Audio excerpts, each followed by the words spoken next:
धरने पे बैठे होगे, टास्क पे आ रहे हैं, ज्ञापन देने आए ज्ञापन देने आए थे, पर धरना हो गया।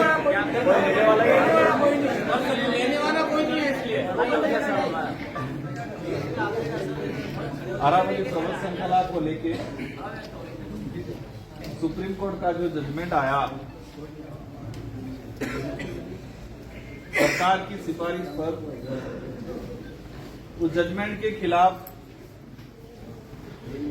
राजस्थान सहित पूरे देश के अंदर एक सोशल मीडिया हो, सड़क के माध्यम, हर प्रकार के देश लेवल पे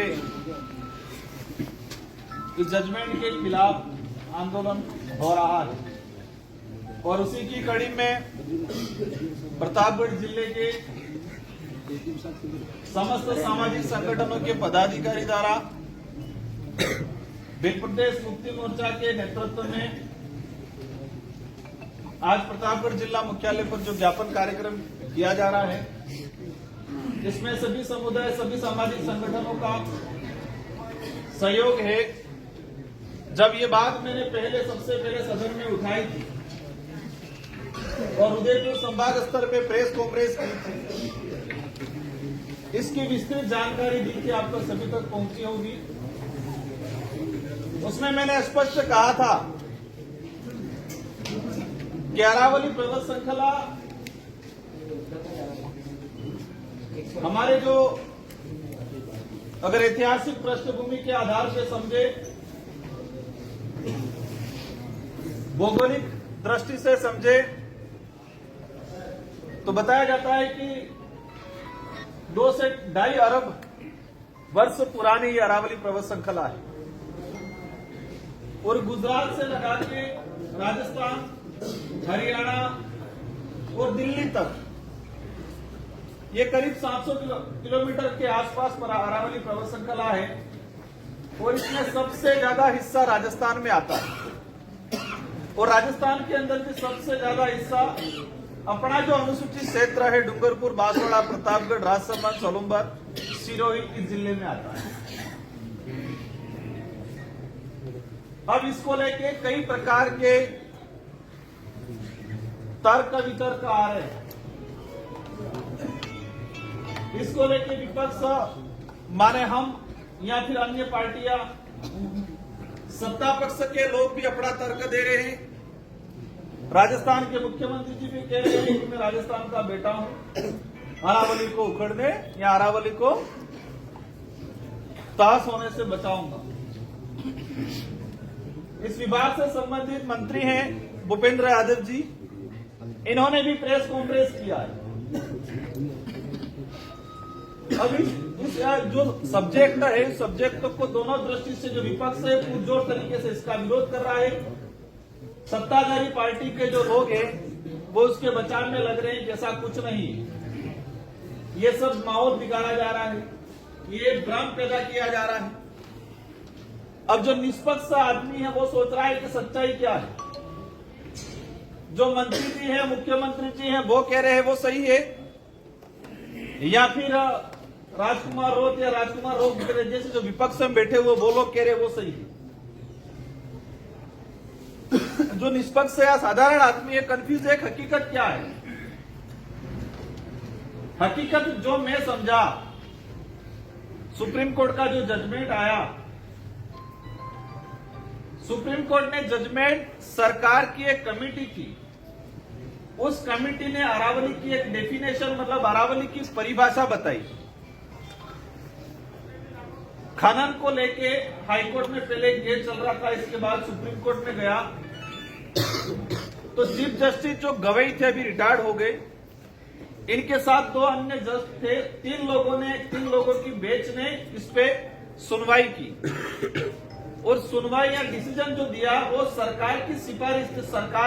सरकार को कहा था कि आप कमेटी बना के अरावली की परिभाषा बताओ कि अरावली किस तरह से है, वर्तमान स्थिति क्या है, इसको कितना संरक्षित रखना चाहिए, कितना सेंचुरी यानी कितने अभ्यारण्य हैं, कितने पे खनन करने की जरूरत है या कितने को खनन के लिए अलाउ करने की जरूरत है। केंद्र सरकार ने मेरी जो जानकारी में 4-5 लोगों की कमेटी बनाई और इस कमेटी में सरकार के जो लोग थे या सरकार का जो अधिकारी था, फॉरेस्ट का अधिकारी था, पर्यावरण डिपार्टमेंट का जो सेक्रेटरी था, ऐसे ही लोगों की कमेटी बनाई और उद्योगपतियों के इशारों पे,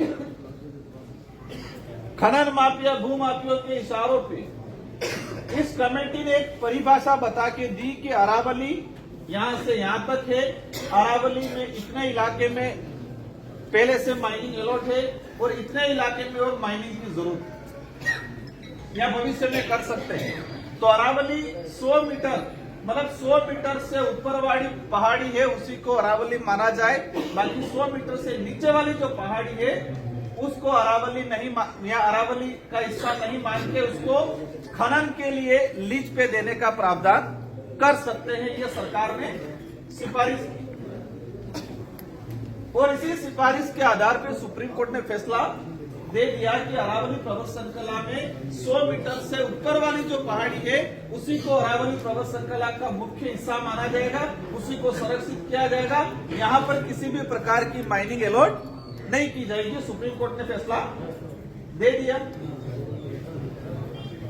अब सरकार कह रही है, हम कह रहे हैं कि सुप्रीम कोर्ट का जो जजमेंट है उसमें है कि अरावली की जो लंबाई कहां से नापेंगे, આપણે કાળજા કઈ કે ખેડ જગામાં નાપી પડે मंत्री जी के भूपेंद्र यादव जी का भी आया कि जो अरावली जिसे उदाहरण बताया, पेड़ जो है पेड़ ऊपर से दिख रहा है, उसकी जड़ नीचे भी है, तो ठेठ जड़ से नापा जाएगा। मतलब जो पहाड़ है उस पहाड़ की लंबाई ठेठ नीचे जड़ इसका है वहां से नापा जाएगा।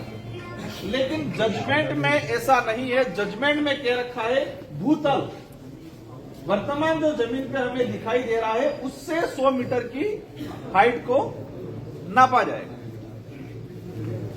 समुद्री तल की बात नहीं है, भूतल की बात है। और इस हिसाब से स्पष्ट है कि टोटल 13,000 के आसपास पहाड़ियां हैं अरावली पर्वत श्रृंखला में, जिसमें हमारे प्रतापगढ़ की सीता माता है, आसपास के इलाका भी आ गया, हमारा ये जलारा भी आ गया। और 13,000 के आसपास आइडेंटिफाई पहाड़ियां हैं। तो 100 मीटर की पहाड़ी मात्र 1,000 है, 1,1200 के आसपास। इसके अलावा माने 11,500 से 12,000 के आसपास पहाड़ी 100 मीटर के नीचे। अब सरकार कह रही है कि ऐसा नहीं है, सुप्रीम कोर्ट का जजमेंट कह रहा है कि धरातल से मापा जाएगा, मंत्री जी कह रहे हैं कि नीचे जड़ से मापा जाएगा। तो ये कोई छोटा मोटा या 1-2 दिन में समाधान होने वाला मामला नहीं है। और ऐसा भी नहीं है कि सुप्रीम कोर्ट ने फैसला दे दिया हम विरोध नहीं करेंगे तो 1-2 साल में अरावली खत्म हो जाएगी, ऐसा भी नहीं। ये धीरे धीरे इसका दुष्परिणाम 25-30 साल बाद आएगा। एक पत्रकार है, एक टीवी चैनल पे आते, मैं नाम भूल रहा हूं, जब दिल्ली में केजरीवाल जी की सरकार थी वो कह रहे थे कि केजरीवाल जी क्या कर रहे हैं, उनको संज्ञान लेने की जरूरत है, दिल्ली में प्रदूषण बहुत फैल गया। रजत शर्मा कि दिल्ली में प्रदूषण फैल रहा है और दिल्ली सरकार जिम्मेदार है, केजरीवाल की सरकार जिम्मेदार है। 2 से 3 बार केजरीवाल की सरकार ने कुछ नहीं किया, इसलिए अरावली मतलब प्रदूषण दिल्ली में फैल रहा है। अब क्या कह रहे हैं